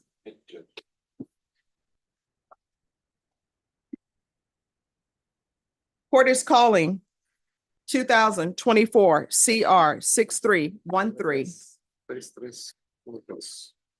State of Texas versus John Maricama Carrasquel. Could I have parties announced for the record? Andrew Harris, for the state of Texas. Kimberly Bush for the defense. And are you Mr. Carrasquel? Sorry, Your Honor. Are you Mr. Carrasquel? Maricama Carrasquel, is that you? Yes, yes. All right, we have an interpreter here. Can you raise your right hand for me, please? Do you solemnly swear and affirm you will faithfully translate from English into Spanish and Spanish into English, so help you God? I do. All right, you can lower your hand if you'll state your name for the record. Your Honor, the interpreter's name is Jorge Valle. Mr. Maricama Carrasquel, all of the documents I'm going to review with you are in English. Were those documents explained to you in Spanish? Yes. Counsel, have you received all of the discovery? I have, Your Honor. Did you review it with your client? I have, Your Honor. Court will find that the state is in compliance with discovery. Mr. Maricama Carrasquel, did you review the document entitled True Bill of Indictment with your attorney? Did you understand it? Yes. Counsel, do you waive the reading of the indictment? We do, Your Honor. State, are you proceeding on the indictment as presented? Yes, Your Honor. Sir, did you review the document entitled Court Admonishments with your attorney? Did you understand it? Yes. Did you sign it in all the appropriate places? Yes. Did you understand you're charged by indictment with possession of a controlled substance, penalty group 1, less than 1 gram? That's a state jail felony. Range of punishment is anywhere from 180 days up to 2 years in the state jail facility and up to a $10,000 fine. Did you understand? Yes. If you have a plea with the state, the court does not have to follow your plea. If for any reason the court does not follow your plea and gives you more than you bargained for, the fact that you entered a plea will not be used against you, and you will be allowed to withdraw your plea. Did you understand? Yes. You have a right to jury trial, a right for you or your attorney to cross-examine and confront any witnesses the state would call, and the right to remain silent. Did you understand? Yes. Did you understand by entering this plea, you were giving up those rights? Yes. And did you intend to give up those rights and enter into a plea in this case? Yes. Counsel, has your client been able to provide you with any defenses? He has, Your Honor. Do you believe he has a rational as well as a factual understanding of the charges against him? I do, Your Honor. Do you believe he's currently competent and I was do. legally sane at the time of the offense? I do, Your Honor. Sir, has anyone threatened you, coerced you, or placed you in fear to get you to enter the plea? No. Anyone promise you anything other than the plea? No. Are you a US citizen? No. Counsel, have you discussed with your client the immigration consequences of entering a plea to this charge? I have, Your Honor. I have discussed them at length with him, and he has had an opportunity to think about it and is making his own decision about how to proceed. All right, did you inform him that he may face deportation?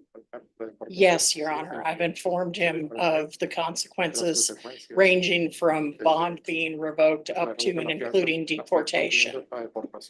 All right, sir, do you understand by entering this plea bargain agreement, it may have negative impact on your immigration status?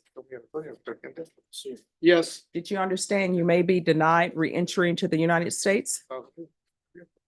Yes. Did you understand you may be denied any naturalization? Yes. Did you understand you may be deported? Yes. Court will find that defendant has knowingly and voluntarily waived his right to jury trial. Did you review the plea bargain page with your attorney? Did you understand it? Yes. According to the plea, punishment is to be assessed at 180 days in the state jail facility, and there are no applications. Did you understand that to be the plea? Yes. Defense is at the plea? That is, Your Honor, I would also like to add that we believe that plea to be satisfied at this point in time.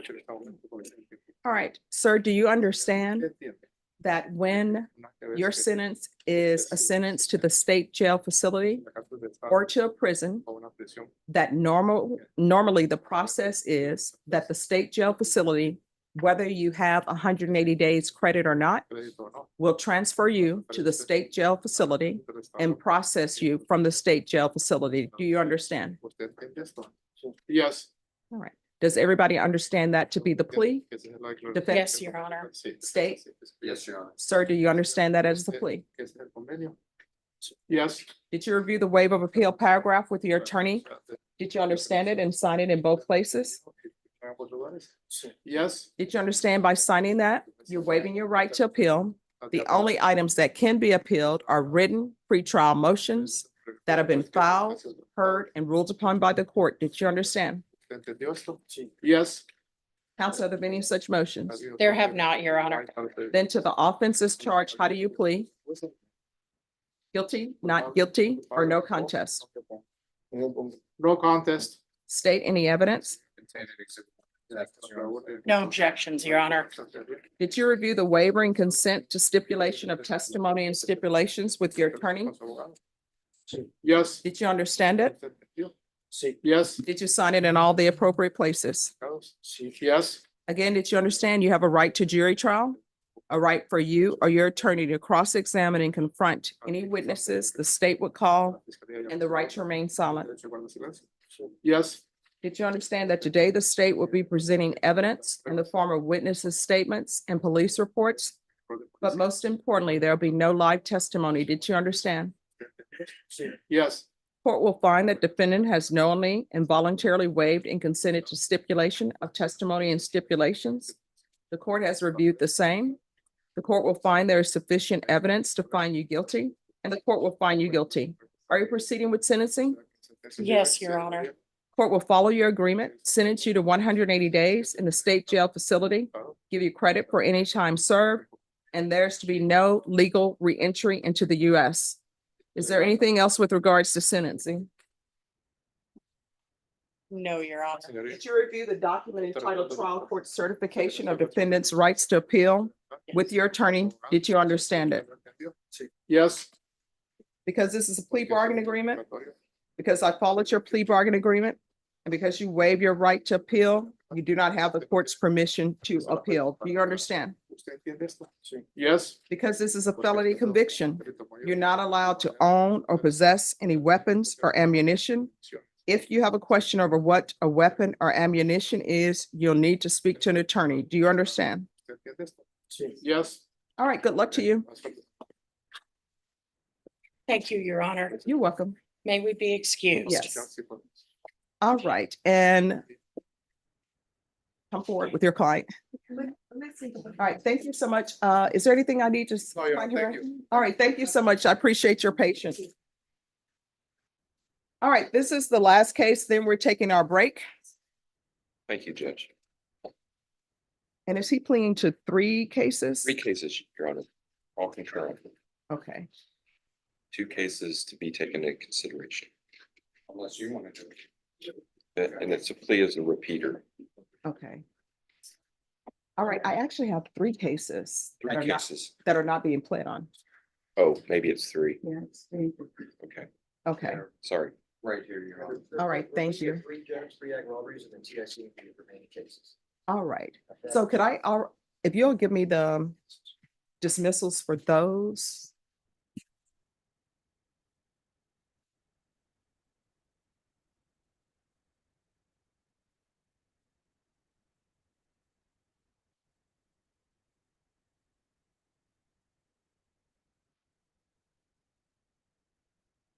Oops, sorry.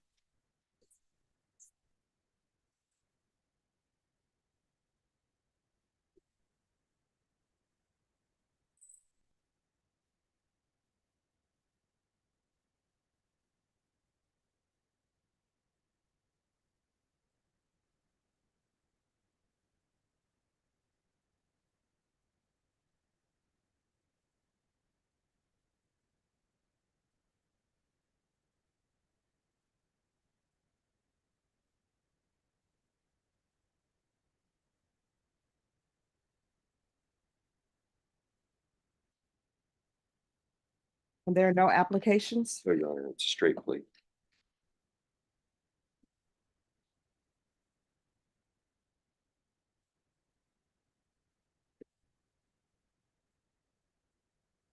All right, the court is calling 2024 CR 5951, 2024 CR 6152, and 2024 CR 6150. State of Texas versus Ted Sanchez. Can I have parties announced for the record for the state? Andrew Harris Saderman. Defense? Good afternoon, Your Honor. I'm Todd McRae for Ted Sanchez. And are you Mr. Sanchez? Yes, ma'am. Counsel, in each of these cause numbers, have you received all of the discovery and did you review it with your client? As far as I know, and yes, I did. In each cause number, the court will find that the state is in compliance with discovery. And each cause number, Mr. Sanchez, did you review the true bill of indictment with your attorney? Yes, ma'am. Did you understand it? Yes. Counsel, in each cause number, do you waive the reading of the indictment? Yes, Your Honor. I'm holding those indictments now in front of Mr. Sanchez. State, and the cause number ending in five, excuse me, just 1 second.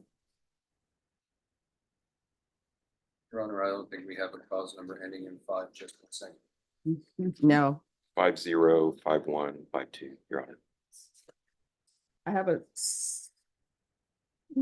Okay, this one I shouldn't have then. I have a 6151, 6150, and 6152. Is that Yes, correct? ma'am. Yes, Your Honor. All right, could I have I need 6151. That's. They're And chron- that one should have been dismissed. Okay. they're chronological, Your Honor. All right, thank you. Oh, could I have a file stamp for this one, please? Oh, sorry about that, everyone.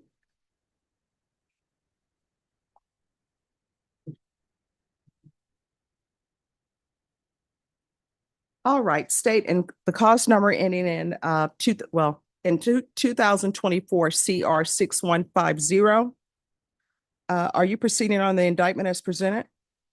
No, Your Honor, we are waiving count 2, proceeding on count 1, and we are waiving one of the paragraphs of the habitual offender enhancement allegation and proceeding as repeater. Okay, And count 2 is waived. we are doing that on each case, Your Honor. All right, and then the cause number 6150, which paragraph are you proceeding on for the enhancement? First paragraph, Your Honor. All right, so they're waiving paragraph 2 of the enhancement.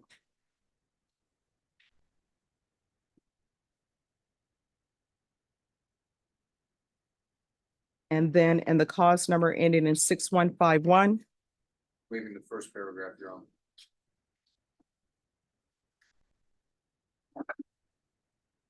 you're waiving paragraph 1 of the enhancement or paragraph 2 of the enhancement? It's paragraph 2. Or 6152, the note that I see is No, Waive- 6151. 6151. Waiving the first paragraph, sir. No.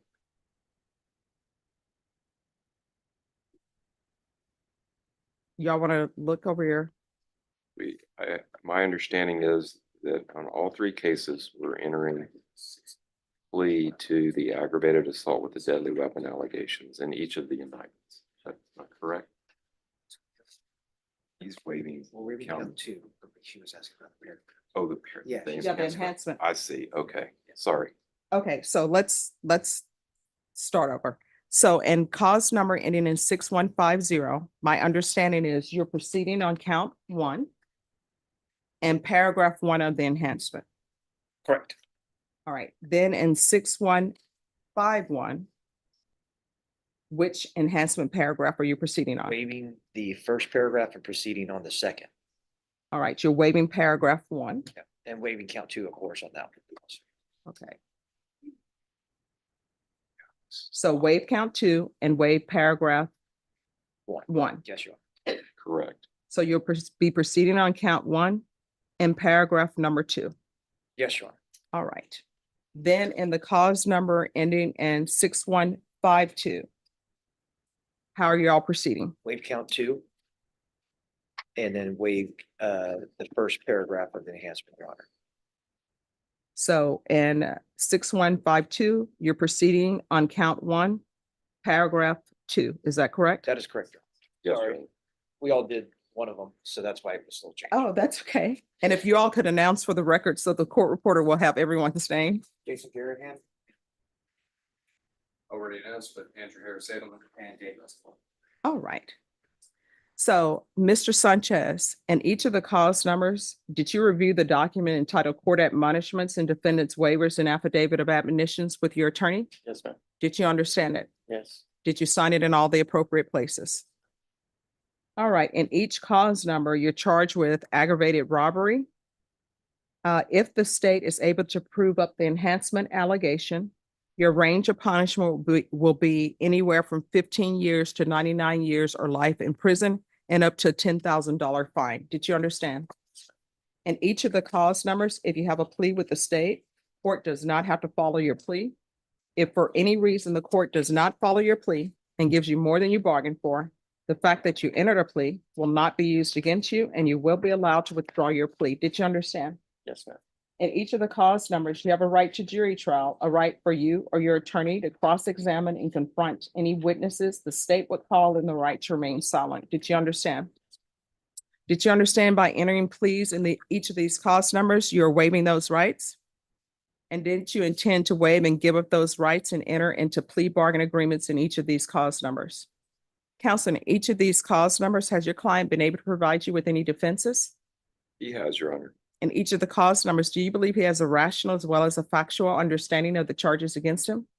Yes, Your Honor. In each of the cause numbers, do you believe he's currently competent and was legally sane at the time of the offense? Judge, he has been diagnosed with major depression through the Palo Alto Branch Genesis program. He is on medication, but I do believe he's competent. I have no reason to believe he's not competent. Right. And no reason to believe that he was insane at the time of the commission of the offense. Right.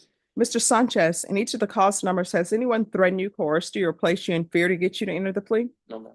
Anyone promised you anything other than the plea? No, ma'am.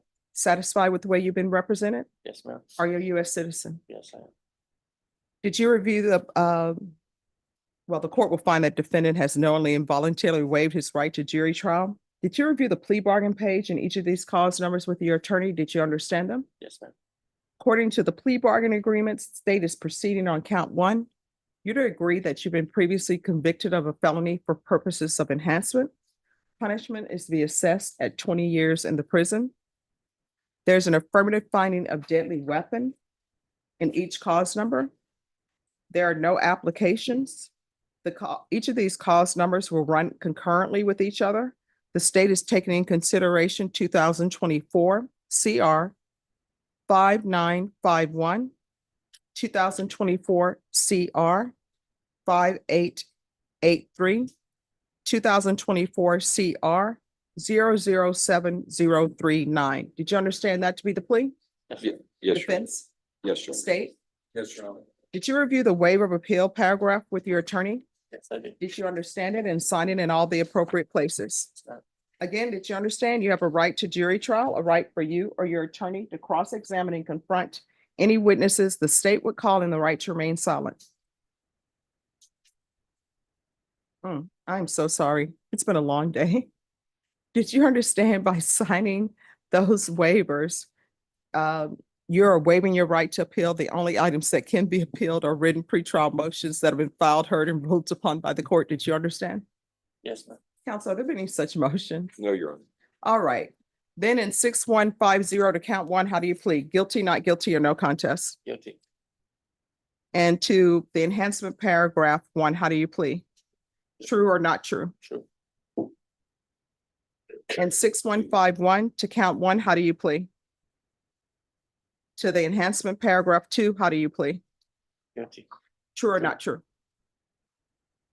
And 6152 to count one, how do you plead? Guilty. To enhancement paragraph two, how do you plead? True. State any evidence to support those pleas. In each clause contained in exhibit one and attachments, Your Honor. which Any I've- objection? Which I've reviewed in their entirety with Mr. Sanchez, and we find no objections. Did you review the documents entitled waiving consent to stipulation of testimony and stipulations with your attorney? Yes, ma'am. Did you understand them? Did you sign it in all the appropriate places? Yes, ma'am. Again, did you understand you have a right to jury trial? Yes. A right for you or your attorney to cross-examine and confront any witnesses the state would call in the right to remain silent. Did you understand that today the state will be presenting evidence in the form of witnesses' statements and police reports? But most importantly, there'll be no live testimony. Did you understand? Yes. Court will find that defendant has knowingly and voluntarily waived and consented to stipulation of testimony and stipulations. Court will accept into evidence states exhibits one and attachments, and the court will review the same.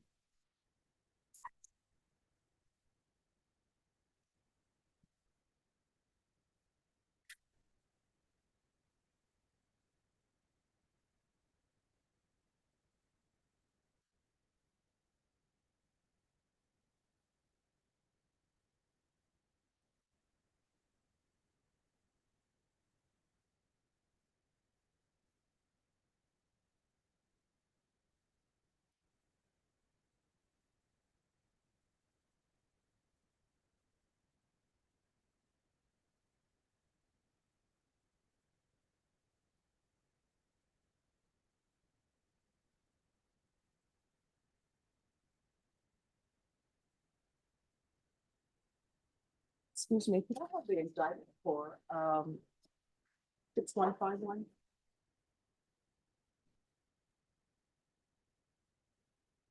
I think it got sent with a, thank you.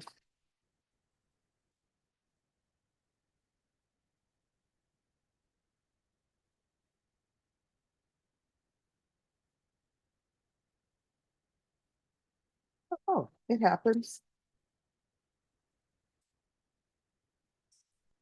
I have them here if you need them, Your Honor. Oh, she just handed it to me. Thank you. It got put in another file by mistake.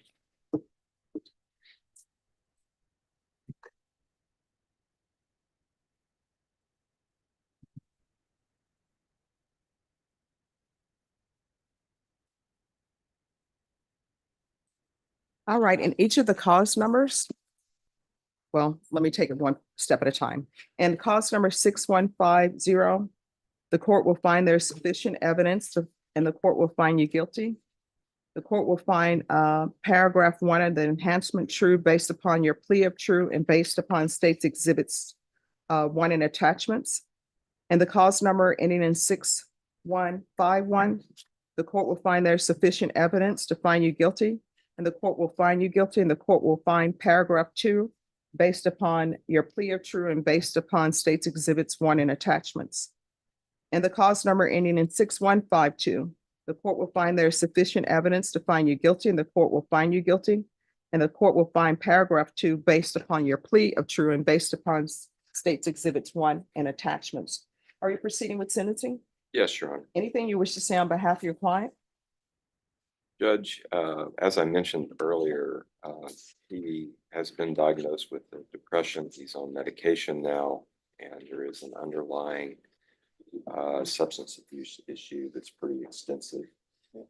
At his age, in his 50s, he's never used that as an excuse with me. It is a circumstance that he's struggled with. His mother, Irene Sanchez, is in the courtroom. She's sitting in the back in red. His uncle, Jesus Vasquez, is sitting in the back next to his mother. He does have good family support. I believe he's been very remorseful with me about what happened. He, as you can see in the police reports, he acknowledged to the police that he did commit these offenses, and he's entered timely guilty pleas before the court. Didn't waste anybody's time. This is our second setting. We negotiated these pleas with the state of Texas.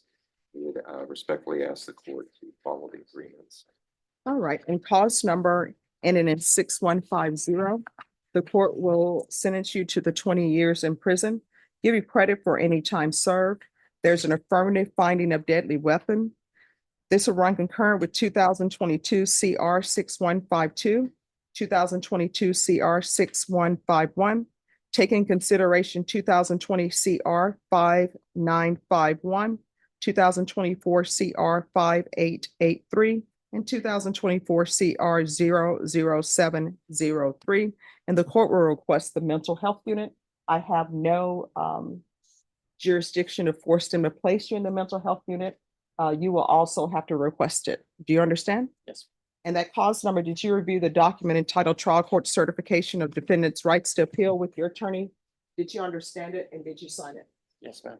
Because this is a plea bargain agreement, because I followed your plea bargain agreement, and because you waive your right to appeal, you do not have the court's permission to appeal. Because this is a felony conviction, you're not allowed to own or possess any weapons or ammunition. If you have a question over what a weapon or ammunition is, you'll need to speak to your attorney. And the cause number ending in 6151, the court is sentencing you to 20 years in the prison, give you credit for any time served. There's an affirmative finding of deadly weapon.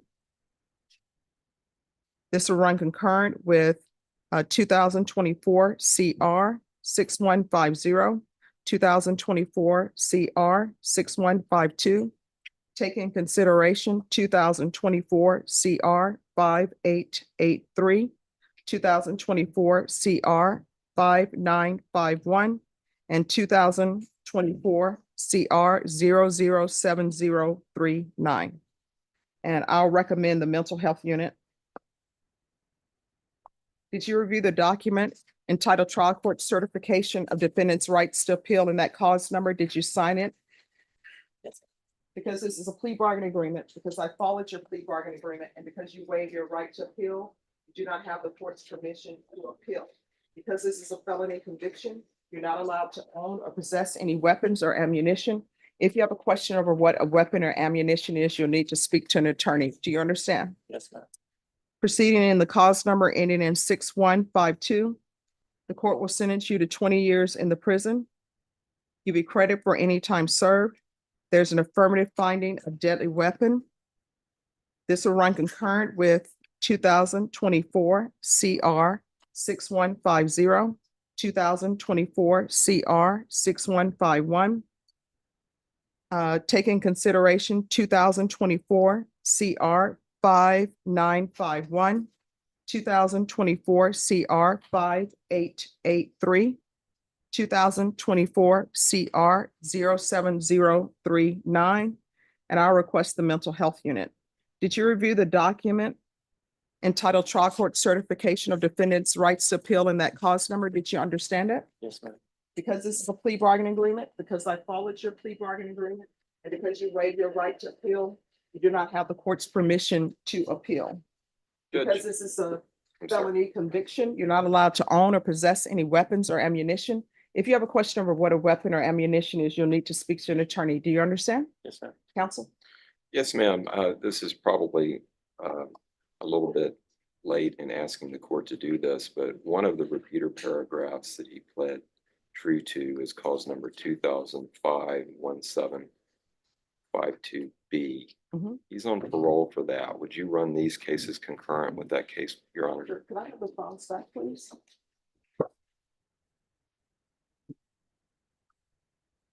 Right. Could you repeat that cause number, please? Yes, ma'am. 2005-1752B.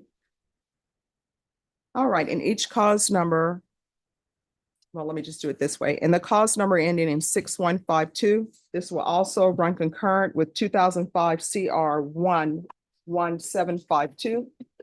And the cause number ending in 6151, this will run concurrent with 2005 CR 11752.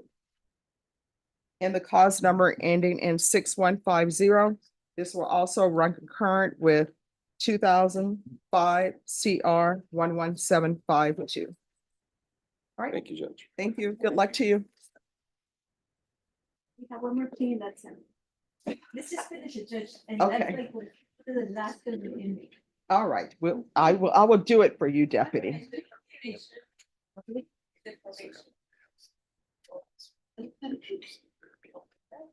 For who? They don't have. I didn't want him to get. Wow. For who?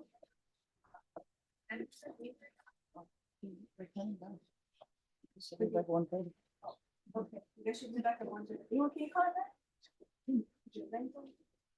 You want her back right now? Yeah. After lunch. Okay. I think I personally need a break. All right, so, and we'll be back after lunch.